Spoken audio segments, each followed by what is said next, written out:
Yes, we create genetic technology to ensure a more sustainable food supply all around the world.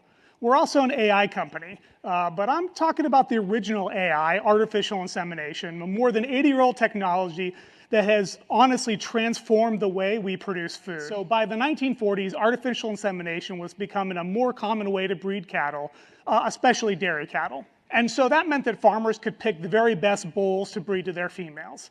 However, there was still a problem. The sperm cells in semen didn't last very long after it was collected, and so this is where innovation took over, and frozen semen was developed in the 1950s. Well, frozen semen enabled the widespread adoption of AI in dairy cattle, which in turn enabled what we call progeny testing, and which really took off in the 1960s.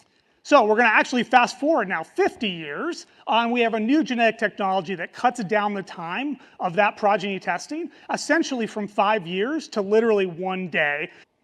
So genomic testing was really just the beginning of the genetic tech revolution. At the same time genomics was becoming more mainstream, so too did another genetic technology, the sexing of semen.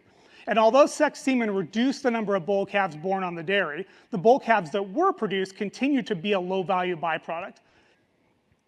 The power of beef-on-dairy crossbreeding comes from the swapping out of that dairy bull calf for a high-value beef-on-dairy calf. Ultimately, we've been able to, over time, stack these technologies on top of one another, from AI to frozen semen to sexed semen to genomic testing. And that stacking of these technologies has really catalyzed the development of tailored genetics for beef-on-dairy systems.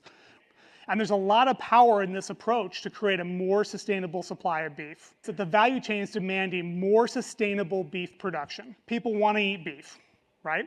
Beef is part of a healthy diet. Beef production is embedded in the livelihoods and cultures of people all around the world, and we want to help with the continuous improvement of producing beef.